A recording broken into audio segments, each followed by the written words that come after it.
लाहौर में पालतू शेरों के हमले अब महज एक वाकया नहीं बल्कि एक खतरनाक सिलसिले की शक्ल इख्तियार कर चुका है।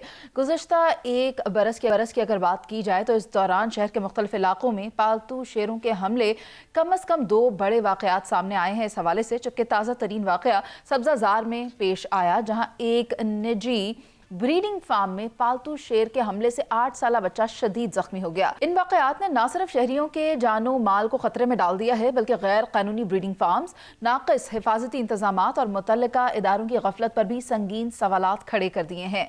कानूनी पाबंदी के बावजूद घरों और फार्म हाउसेस पर खूनखार जानवर रखने का जिम्मेदार कौन है? शहजाद हुसैन भट्ट साहब, आप देखें तो आए रोज इस किस्म के वाकयात पेश होते ही रहेंगे, तो फिर हम किसको समझेंगे कसूरवार? लेकिन मैं इस जानिब तो बाद में आना चाहती हूँ। पहले तो आप हमें बताएं कि असल में ये वाकया पेश कैसे आया, ये हुआ कैसे? पता तो ये चला है कि ये कोई पहली बार नहीं हुआ, सेम ही लोग थे, सेम ही फार्म हाउस था और ये इंसिडेंट दूसरी बार हुआ है। दुरुस्त फरमा रही हैं मुनीज़ा मोइन साहबा। पहली बात तो एक पहला वाकया हुआ था, ये दूसरा वाकया। पहला वाकया जो था वो बेखेवाल मोड़ पे कच्ची आबादी में कमसन बच्ची थी, उस पर हमला हुआ। बाद वो शेर लेकर भाग गया, डीआईजी फैसल ऑपरेशन आ गए, उन्होंने बंदा पकड़ लिया, बात ख़त्म हो गई। लेकिन अब ये दूसरा वाकया हुआ है। ये वाकया जो है वो सब्ज़ाज़ार के इलाके में हुआ है, जहाँ पर 8 साल बच्चा शदीद ज़ख्मी हो गया। उस बेचारे का बाजू ही खा गया है और उसके बाद उसकी हालत ये थी कि उसने बेचारे ने, ये जो तस्वीर में आप देख रही हैं, इसकी जान बचाने के लिए इसका बाजू ही काटना पड़ा, तब जाकर ये बच्चा अल्लाह रहम करे अभी तक जिंदा है। भट्ट साहब, अच्छा, इसमें दिलचस्प स्टोरी क्या है? वो पहले घबरा रहे थे, जो फैमिली है, जो विक्टिम है, उन्होंने आकर ये नहीं बताया कि शेर ने खा लिया। उन्होंने पहले ये कहा किसी मशीन में हाथ आ गया। नहीं, वो बिल्कुल नहीं घबरा रहे थे। उनको प्रेशराइज किया था किसी ने, डोले ने। डोला कौन है और गुज्जर बरादरी कौन है, वहां पर आपको लेके आता हूं वहां पर। पहला वाकया जैसे मैंने आपको बताया कमसन बच्ची का हुआ, दूसरा 8 साला बच्चे का हुआ। अब इसमें जो मेरी इन्वेस्टिगेशन है वो ये है कि जब पहला वाकया हुआ उसके ऊपर शेरनी पकड़ी गई, उस शेरनी को पकड़ने के बाद वाइल्ड लाइफ मुतरक हो गई। मुबीन इलाही साहब, डीजी साहब आ गए मैदान में। अच्छा, वहां से जो शेर पकड़े ना मुनीज़े, दिलचस्प पहलू ये है कि वहां से 10 शेर मिले। अच्छा, वो जो 10 शेर मिले अब उनको लेके चले गए ये जू में, सफारी जू में। अच्छा। वहां रखने की जगह ही नहीं है, कोई इंतजाम इनके पास है ही नहीं। शेर पकड़ तो लिए, रखिए किथे? फिर ये लेके गए गुज्जर बरादरी से, जो पहला वाकया हुआ है। अब एक बंदे की एंट्री होती है, उसका नाम है उमर डोला। उमर डोला फार्म पे भी 3-4 शेर ऑलरेडी पहले रखे गए थे। जब वहां रखे गए थे तो इन्होंने ये 8-10 शेर जो वहां से पकड़े, ये भी उमर डोला के फार्म पे रखे केजेस में। यहां पर ये दूसरा वाकया होता है। यहां पर वो अब उमर पकड़ा जाता है, डोला पाबंदे सलासिल है। ये आपके सामने स्क्रीन पे ये देखें जो चीज चल रही है, ये अदालत के अंदर इन्होंने खुद पेश किया। मैं सबूत दे रहा हूं आपको कि डीजी वाइल्ड लाइफ और उनके बंदों की ये दस्तखत सारी सामने है, जिसमें वो फरमा रहे हैं कि सफारी पार्क में इन शेरों को रखने की गुंजाइश नहीं। महकमे ने गैर जिम्मेदाराना रवैया रखते हुए ये शेरों को वहां रखा। कहां? उमर डोला के फार्म पे, जहां पे ये दूसरा वाकया हुआ है। और उसका भाई अली भी, ये दोनों क्या मुजरिम है इस केस में? मैं तो ये समझ रहा हूं कि अब पकड़े गए, FIR हो गई, मुजरिम भी बन गए। भाईजान, असल पर्चा फिर होना किस पे चाहिए? किस पे होना चाहिए? असल पर्चा मुनीज़ा मोइन साहबा वाइल्ड लाइफ पे होना चाहिए। तो मुबीन इलाही साहब से राब्ता किया आपने? कोई बात करने की कोशिश की? बिल्कुल, मुबीन इलाही साहब को 4 दफा मैसेज कर चुके हैं, वाइल्ड लाइफ को रिक्वेस्ट कर चुके हैं।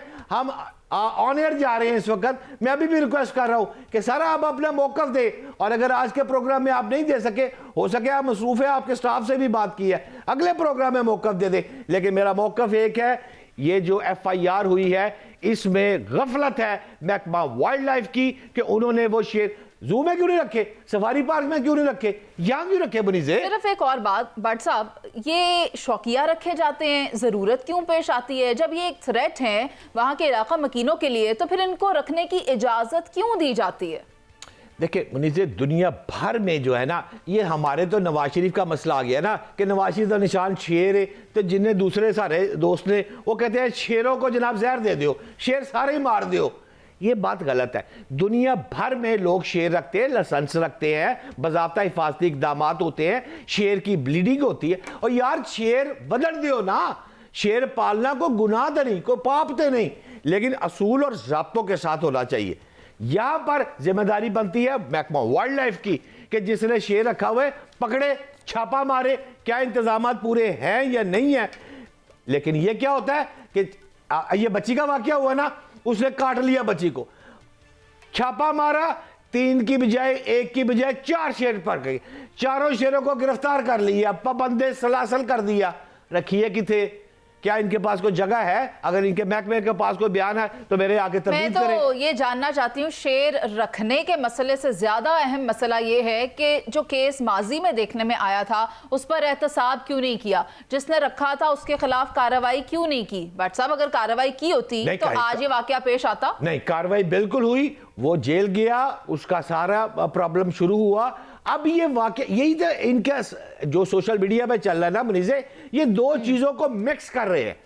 ये पुराना वाकया और नया वाकया ये एक ही लोग कह रहे हैं, लेकिन जब मेरी इन्वेस्टिगेशन हुई है उसमें ये वाकयात एक नहीं है। अच्छा। वहां से जो शेर पकड़े गए हैं वो रखे गए हैं, वो गुजरों के जो शेर थे वो उमर डोला के पास रखे गए हैं। इसके ऑलरेडी 3-4 शेर थे। एक बात ये है कहानी। भट्ट साहब, मुझे ये बता दें, वो जो बच्चा माजूर हो गया वो तो कौम का बेटा है ना, उसकी रिकम्पेंसेशन किस तरह से होगी? अब उसको क्या आर्टिफिशियल बाजू लगवाया जाएगा या क्या किया जाएगा? बिल्कुल, मैं आपके प्रोग्राम से ये अपील करता हूँ वज़ीर आला पंजाब मरियम नवाज साहिबा से कि खुदारा ये जिस तरह ये जुल्म हो रहा है, शेर रखना कोई पाप नहीं, शेर रखना एक फ़ख्र की इलामत, और ये रखते हैं, इसमें क्या बुराई है। लेकिन जो नाजायज़ रख रहे हैं और जो ये जुल्म कर रहे हैं, महकमा वाइल्ड लाइफ तो आपके मतहत है, उस पर फौरी कार्रवाई की जाए, इस खबर पर इंक्वायरी पुटअप की जाए और इस बच्चे की दाद रसी की जाए, क्योंकि ये तो बेचारे इतने मजलूम है कि ये तो थाने नहीं जा रहे थे। ठीक है। ये हॉस्पिटल में जाके कहते हैं मशीन में बाजू आ गया, मशीन में बाजू आ गया।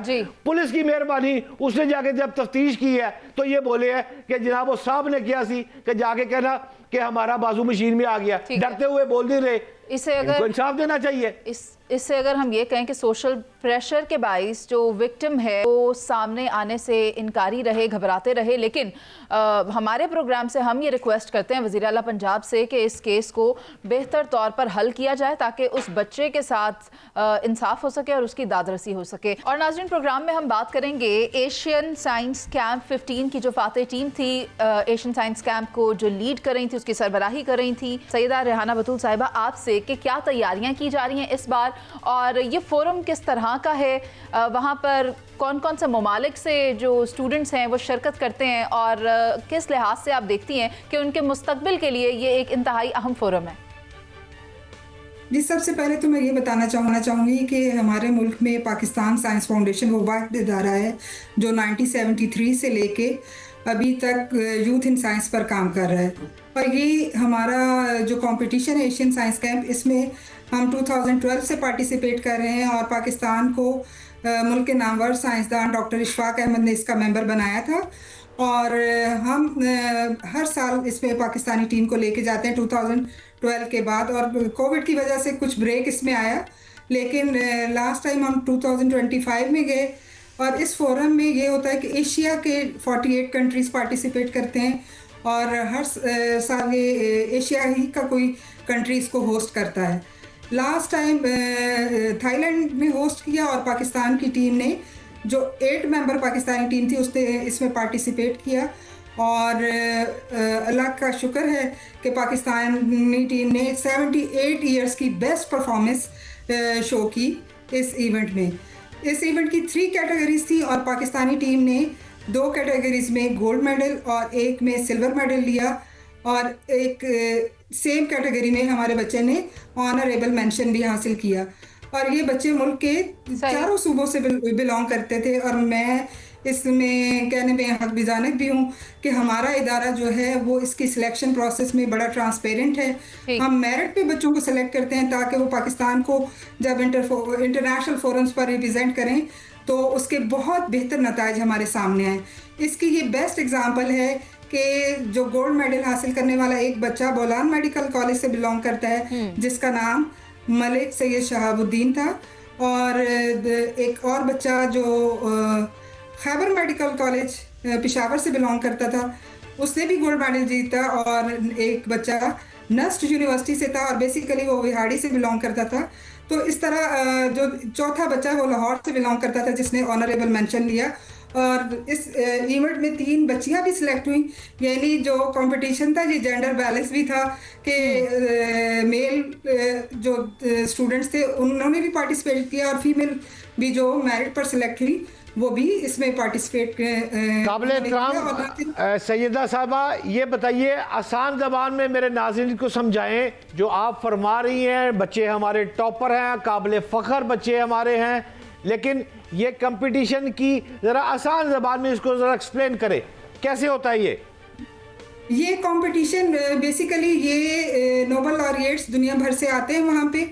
पहले वहाँ डिस्कशंस, डायलॉग्स और प्लेनरी सेशंस होते हैं और लास्ट में रिसर्च बेस्ड पोस्टर कंपटीशन होता है जिसमें बच्चे अपनी रिसर्च पेश करते हैं थ्रू पोस्टर प्रेजेंटेशंस।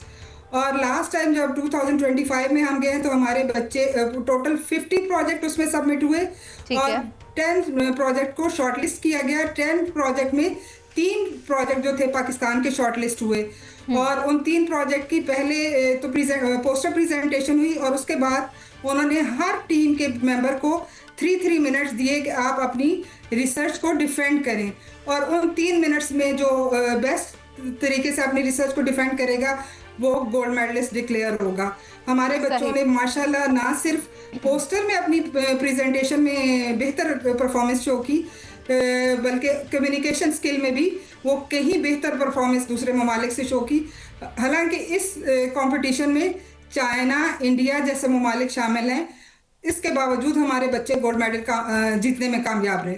और 2026 का क्या प्लान है, कहाँ पर होने जा रहा है ASC की अगर हम बात करें तो? जी, 2026 का जो हमारा कंपटीशन है वो इंशाल्लाह हांगकांग में हो रहा है और ये जो हमारा इवेंट है ये अगस्त के फर्स्ट वीक से स्टार्ट होगा, लेकिन हमने सिलेक्शन प्रोसेस के लिए अनकरीब एडवर्टीजमेंट लॉन्च कर देंगे और इसको सोशल मीडिया और मीडिया पर भी हाईलाइट करेंगे ताकि मुल्क भर से बच्चे इसमें हिस्सा ले सकें। और इसमें एक क्राइटेरिया होता है जो इंटरनेशनल क्राइटेरिया हमें दिया जाता है कि जो बच्चे हैं उनकी एज 17 से 21 साल के दरमियान, जी 17 से 22 साल के दरमियान उनकी उम्र होती है। बहुत शुक्रिया आपका रेहाना बतूल कि आप हमारे साथ मौजूद थी।